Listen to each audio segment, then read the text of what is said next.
L'actualité ne s'arrête jamais sur rrb.nc.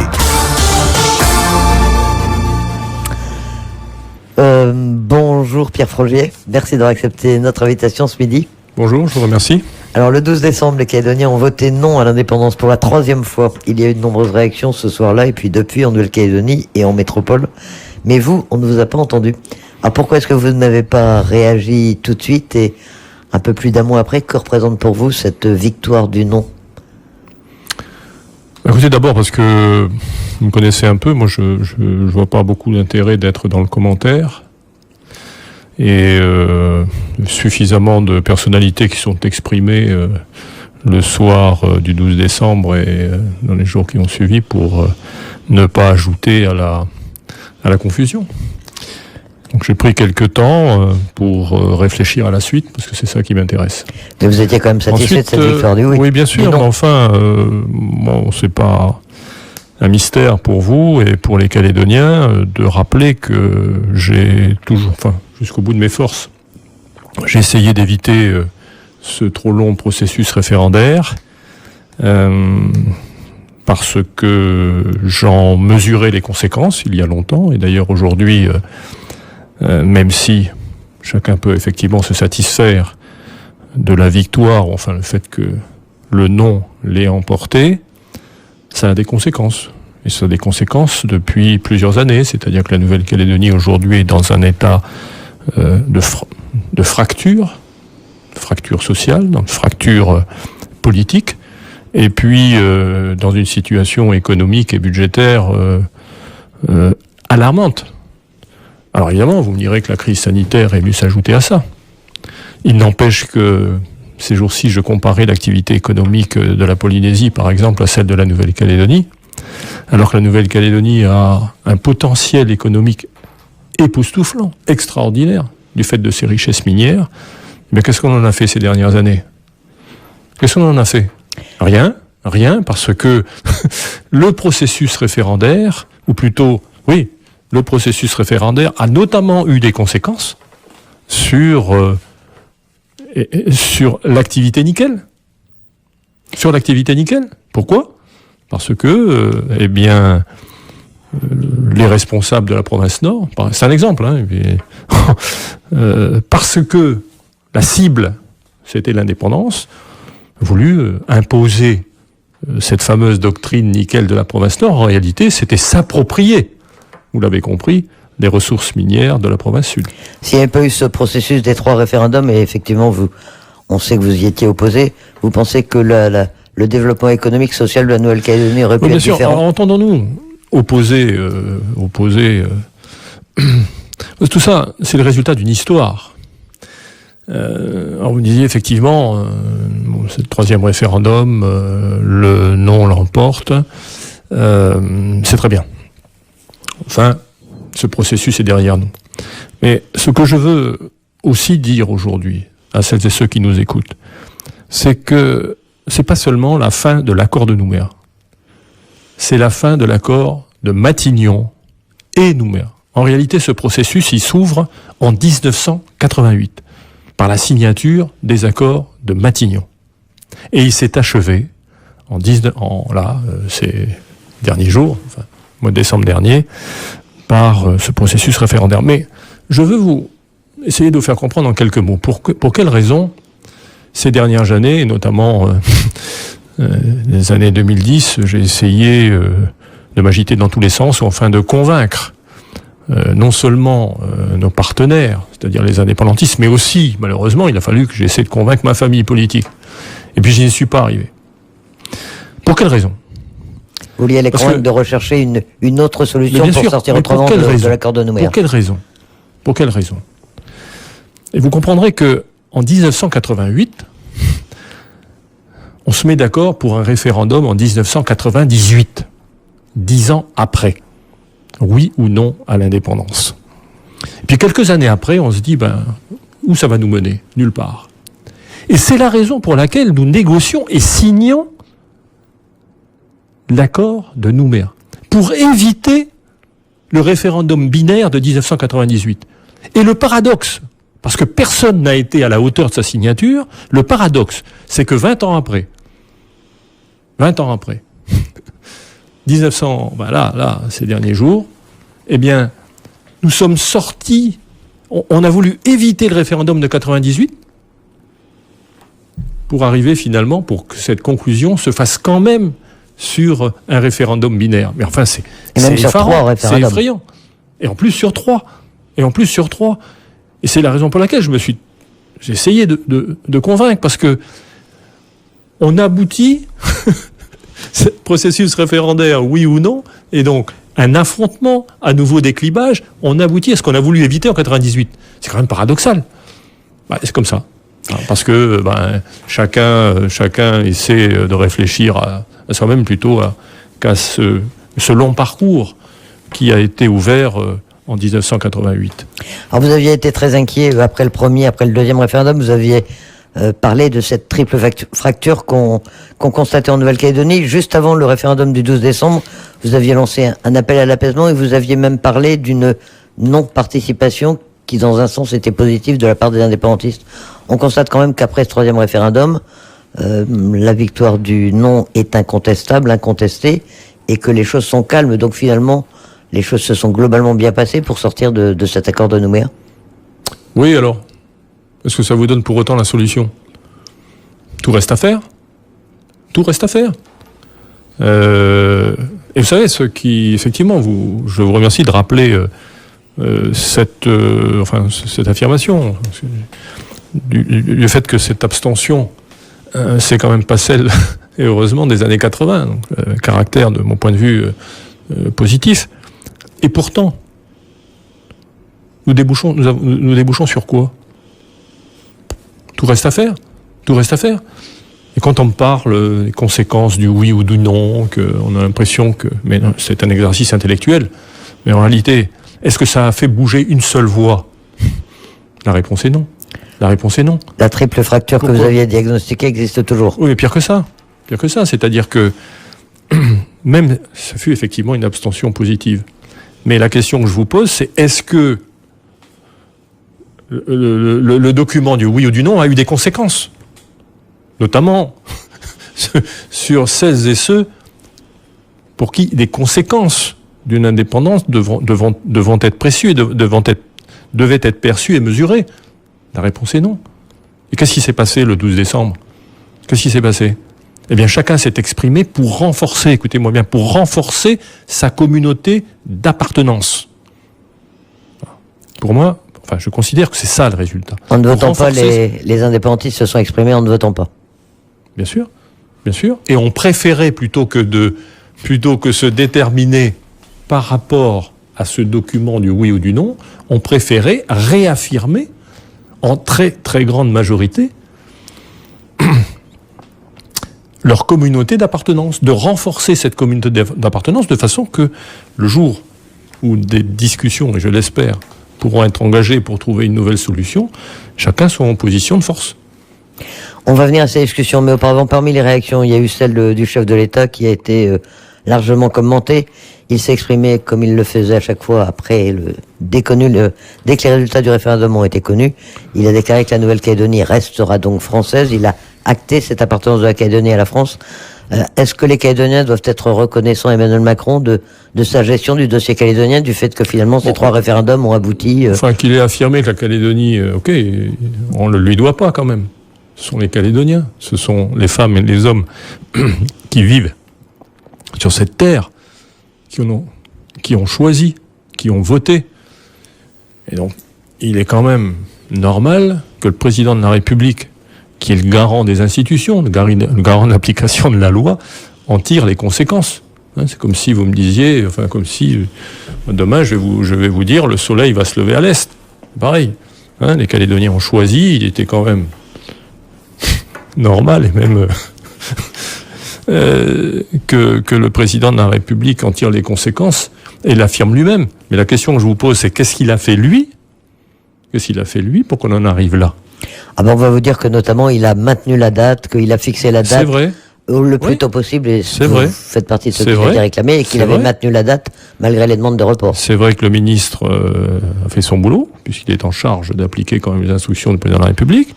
Je voudrais à nouveau saluer la la responsabilité du haut-commissaire en Nouvelle-Calédonie, mais moi je n'oublie pas quand même les conditions d'organisation du deuxième référendum.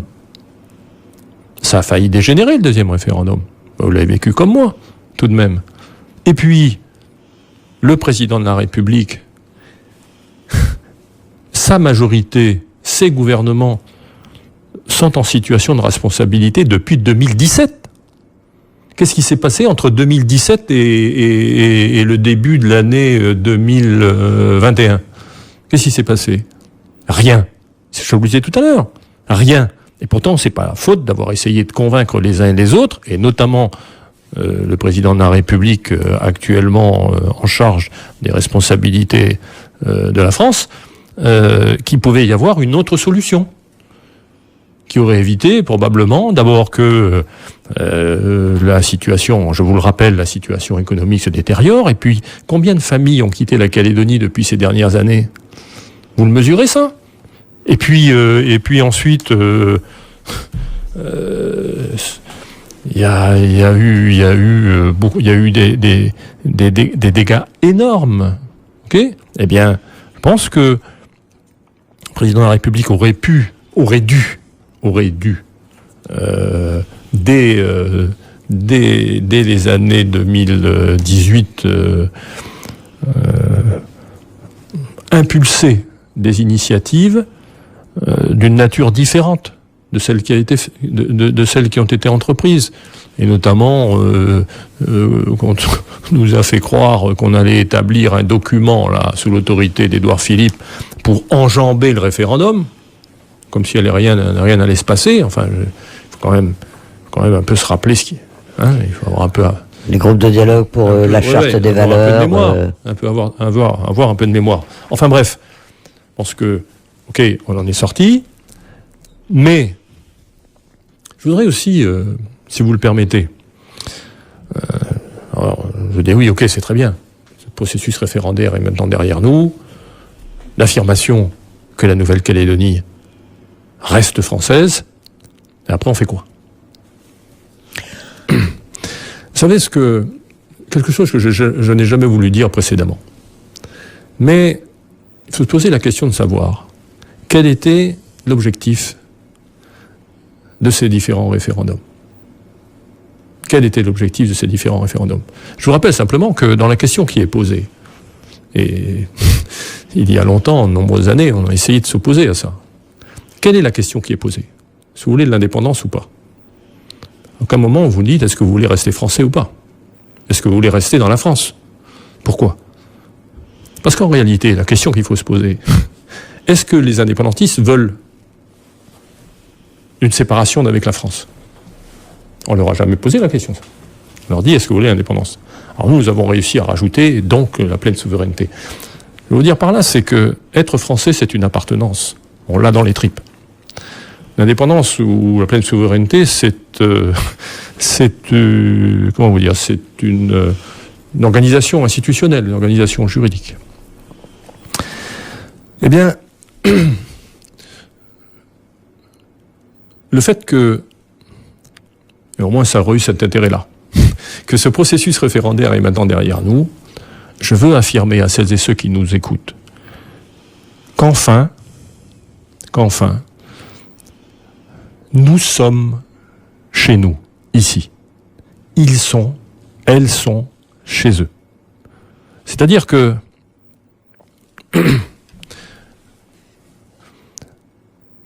en réalité, je sais très bien, malheureusement, on n'a pas pu s'y opposer à ce moment-là, mais qu'est-ce que les socialistes avaient en tête en 98 ? Il y en a qui continuent à s'agiter. Ok ? C'est pas l'indépendance.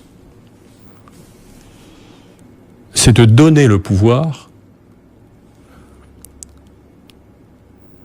à celles et ceux qui se reconnaissent dans la revendication indépendantiste. De leur donner le pouvoir. Et ils y sont presque arrivés là. Et nous, qui sommes...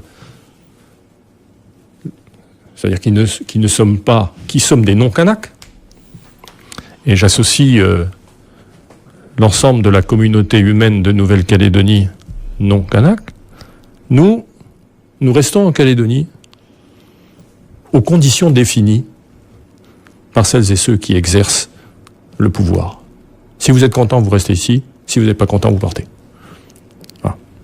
C'est ça, en fait, que les brillants socialistes que l'on connaît, hein, mais c'est vrai que c'était habile.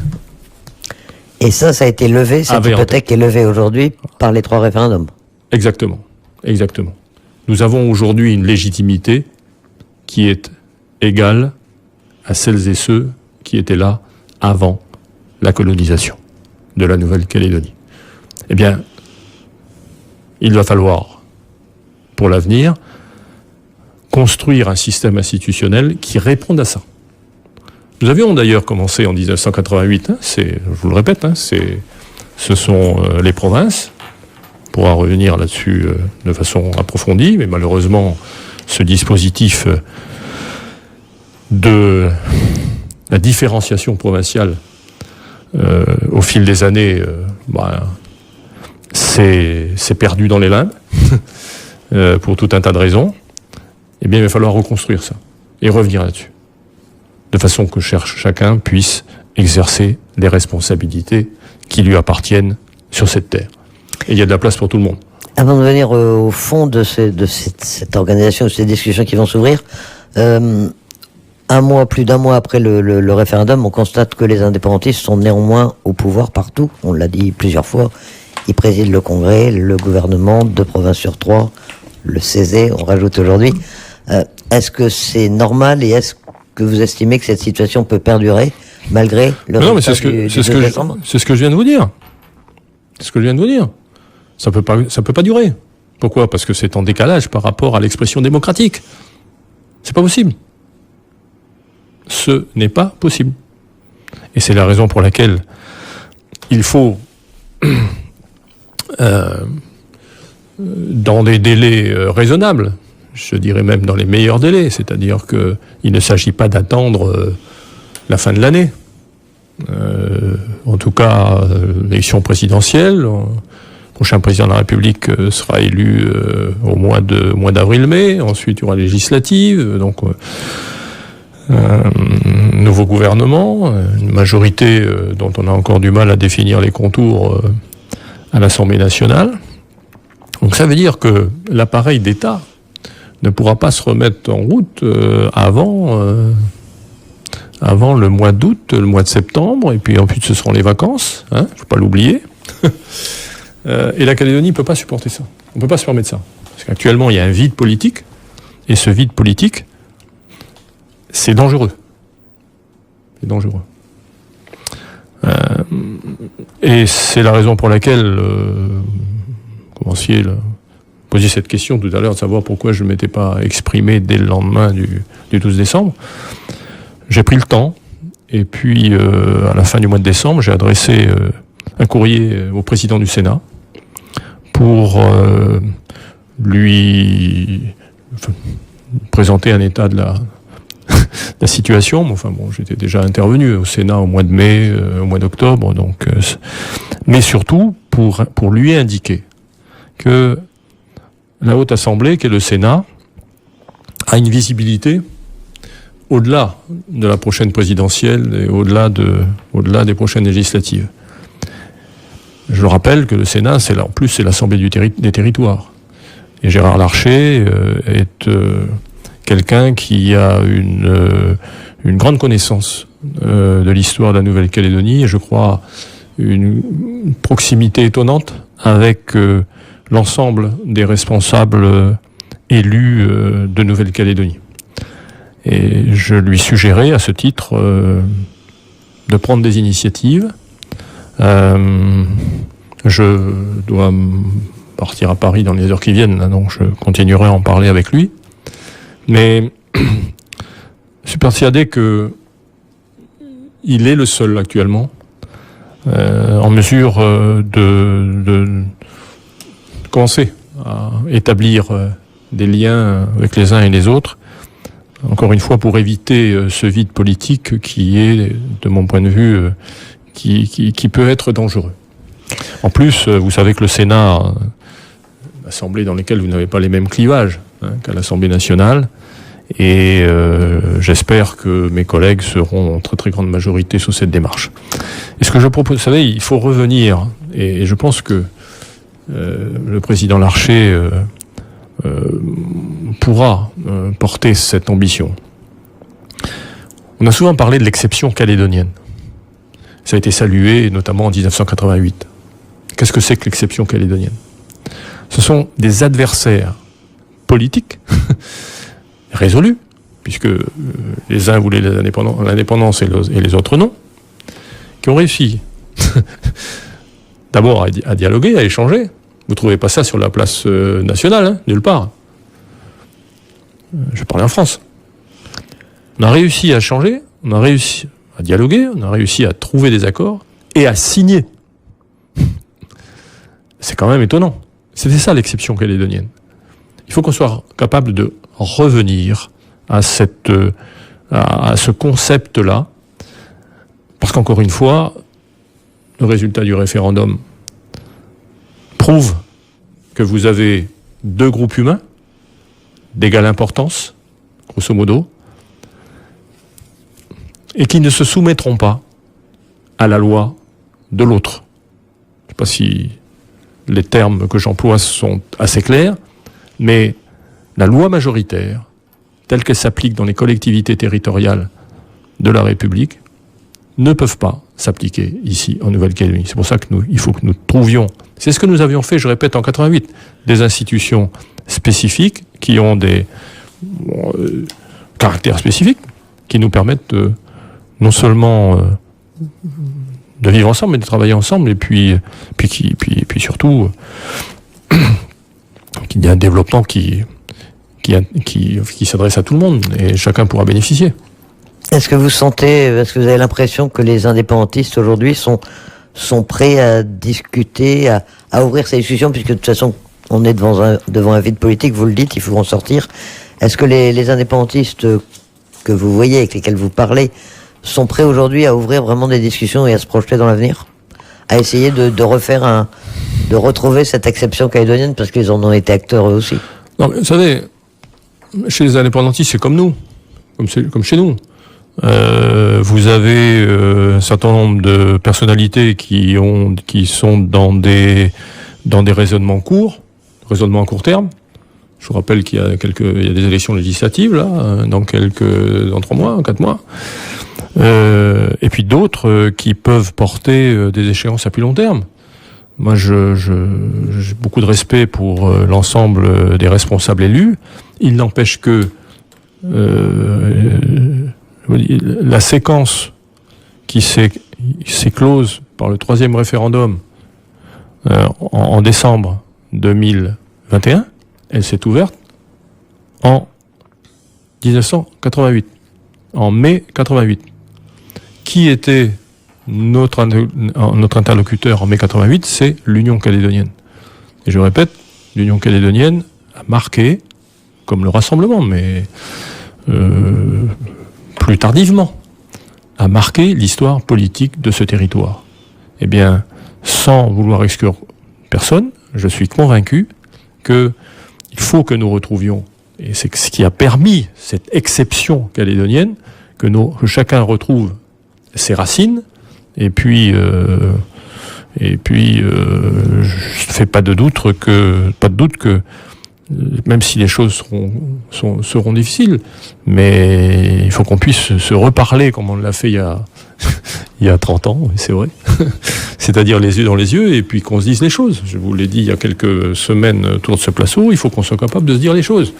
Cette différenciation provinciale que vous portez, que vous défendez, elle est acceptable pour les indépendantistes? Ça peut être au contraire même un retour aux sources, encore une fois. Ça a été accepté en 88. Ça ne pourrait être que comme ça. Ça pourrait être que comme ça. Je vois pas, personne n'a fait d'autres propositions. Personne. Alors vous dites, on constate qu'on est dans un vide politique. Le ministre des Outre-mer, pour éviter justement ce vide politique qu'il voyait venir, avait fixé un calendrier de 18 mois qui doit nous amener à juin 2023. Ça vous paraît tenable comme calendrier? C'est le bon timing et vous allez vous inscrire dans ce calendrier? Ou alors vous pensez, comme vous le disiez, que c'est maintenant plutôt le Sénat qui doit prendre la main? Je pense qu'il ne faut pas le vide politique. Le Sénat la majorité du Sénat actuellement, c'est jusqu'en septembre 2023. Et même au-delà. Donc il est indispensable que le Sénat prenne des initiatives. Et encore une fois, je parlais des années 85-90, le Sénat a été à la manœuvre lorsqu'il s'est agi de l'avenir de la Nouvelle-Calédonie. Je ne doute pas de la bonne foi du ministre lorsqu'il trace cette perspective ou ce calendrier de 2023. Mais pardonnez-moi, ça n'engage que lui. Je ne sais pas ce qui va se passer, moi, dans 2 mois, dans 3 mois. Okay. Et puis, je le répète, l'État, pour l'avenir, devra changer d'attitude et cesser de donner ou de donner des bons points ou des mauvais points aux uns et aux autres. Il faut que l'on soit capable, puisque c'est nous que ça concerne quand même. Et ce référendum, je vous le répète, concerne tout d'abord les Calédoniens et leurs responsables élus. Donc il faut qu'on soit capable de se parler les yeux dans les yeux et que les indépendantistes notamment soient pas en permanence à aller pleurer dans le gilet de l'État quand ils ont parce qu'ils ont besoin de son aide. Il faut qu'on soit capable de se dire les choses. Quand on se sera dit les choses, il va falloir qu'on soit à la hauteur pour trouver les bonnes solutions, les solutions qui conviennent à nos administrés. Et que l'État devienne le garant, vous m'entendez ? Le garant de ces avancées ou de ces accords.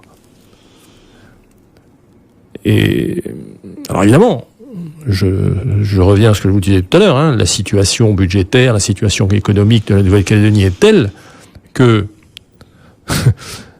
l'État devra apporter sa contribution. Probablement à des conditions, on n'en sait rien. Moi. Mais il n'empêche que sur les accords politiques, j'en ai marre. Et le mot est faible. Des influences, des comment dirais-je, tu sais, enfin je vous l'ai dit l'autre jour, de cet état profond. Je vous ai parlé des socialistes, il y en a encore quelques-uns qui bougent. Et c'est mortifère pour la Nouvelle-Calédonie. C'est mortifère. Parce qu'ils ont voulu, encore une fois, et ça se passe souvent comme ça, ils ont voulu, en Nouvelle-Calédonie, mettre en œuvre leur idéologie. Vous savez, l'idéologie, c'est quelque chose qui, même si l'expérience ou si l'actualité vient bousculer votre idéologie, c'est quelque chose qui marche tout seul. Et donc ils ont essayé de mettre en œuvre, profiter de la Nouvelle-Calédonie pour mettre en œuvre leur idéologie, et bien maintenant c'est fini, ça a été un échec. Sauf que les conséquences, elles sont quand même lourdes à porter. Donc ces discussions, selon vous, doivent être sans intermédiaire, comme vous aviez déjà eu l'occasion de le dire, directement entre partenaires locaux, sous l'égide ou avec ensuite l'aval de l'État. J'en ai marre des experts, enfin je l'ai déjà dit souvent, les experts, ok, on doit s'adresser à eux. Mais c'est pas eux qui vont se mettre autour de la table pour nous dire ce qu'on a à faire. Voilà. L'accord de Nouméa est terminé. Le chef de l'État lui encore a dit le soir du troisième référendum que ce référendum mettait un terme juridique à l'accord de Nouméa. Parmi les conséquences, et vous savez que c'est quelque chose qui intéresse les Calédoniens et qui intéresse nos auditeurs, que se passe-t-il avec le corps électoral C'est l'une des revendications importantes des partisans du maintien dans la France. Écoutez, c'est vraiment étonnant que vous me posiez cette question parce que il m'arrive souvent de me replonger dans mes archives et j'ai retrouvé le discours de Dominique de Villepin, Premier ministre de Jacques Chirac, lorsque nous nous sommes retrouvés à Versailles, en congrès, pour modifier l'accord de Nouméa. En 2007. En février 2007. Et alors le Premier ministre, qu'est-ce qu'il dit ? Il dit, mais, ok, il a du mal à expliquer. Mais enfin bref, il dit, ce corps électoral, ok, on va le modifier.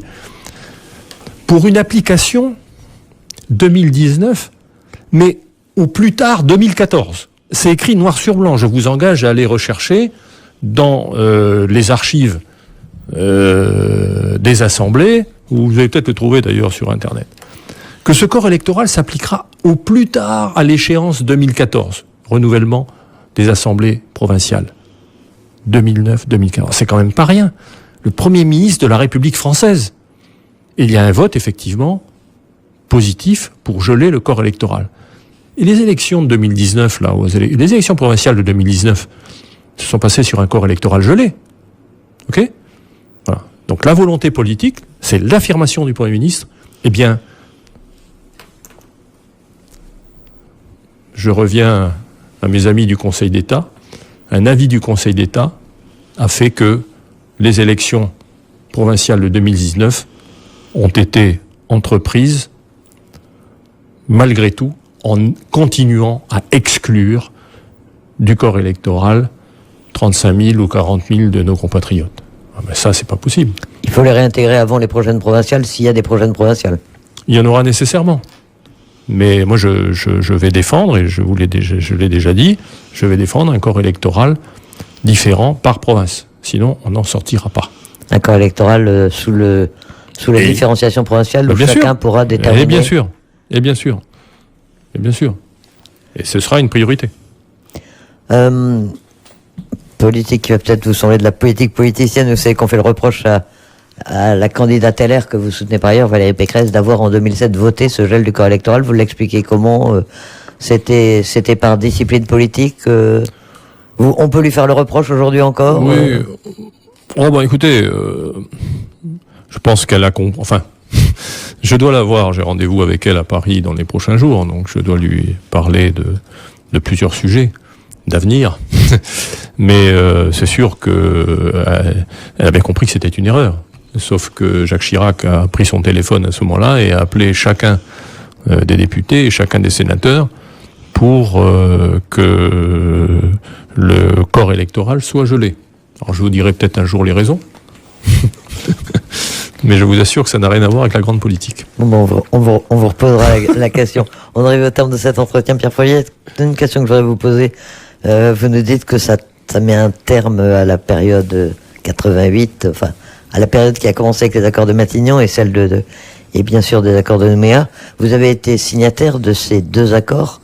Avec le recul, vous regrettez ou vous estimez, parce qu'on a beaucoup critiqué les signataires, on a dit qu'ils étaient en partie revenus sur leur signature ou sur les engagements qu'ils avaient pu prendre.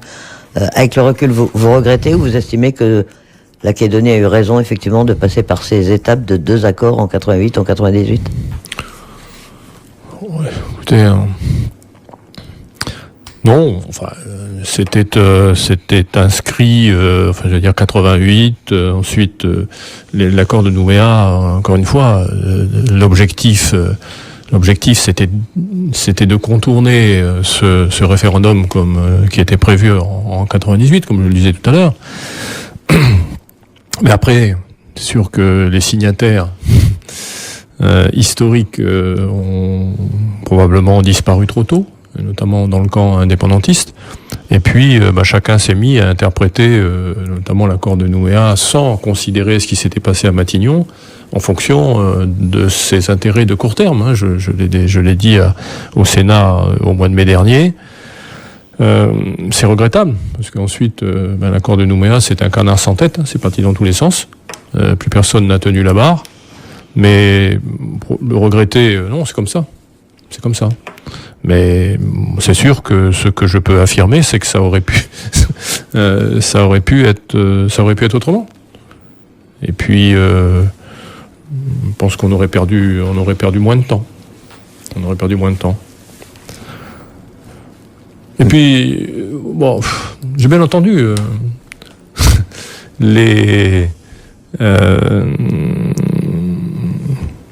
comment dirais-je, pas les remerciements, mais enfin, considérer que le président de la République, enfin qu'Emmanuel Macron, et vous l'avez dit le-même tout à l'heure, avait été à la hauteur des enjeux, probablement. Mais ce que je regrette, c'est que, je regrette, c'est pas de l'amour propre, mais enfin, ce que je constate, c'est que il n'y a jamais eu aucun mot, y compris dans notre famille politique d'ailleurs, hein. Je parle pas là aux indépendantistes, aucun mot sur ce qui s'est passé depuis 30 ans, sur les responsabilités que les signataires ont prises, et notamment en juin 88, Pourquoi je vous dis ça? Puis je termine là-dessus probablement. C'est que en novembre 88, il y a un référendum. Et là, je parle aux plus anciens d'entre nous. Il y a un référendum pour approuver l'accord de Matignon. Eh bien, c'est un référendum national. National. En Nouvelle-Calédonie, dans la province sud notamment, je crois que c'est 62 ou 63% de la population qui ont dit non, qui a dit non. Les électeurs de la province sud, en 1988, ont dit non aux accords de Matignon et aux Dino. Ils ne vous ont pas fait confiance à ce moment-là. Bah oui, on peut le dire comme ça. Et pourtant, je sais que vous aimez la formule, nous avons mené le bateau à bon port, malgré les vents contraires et la haute mer.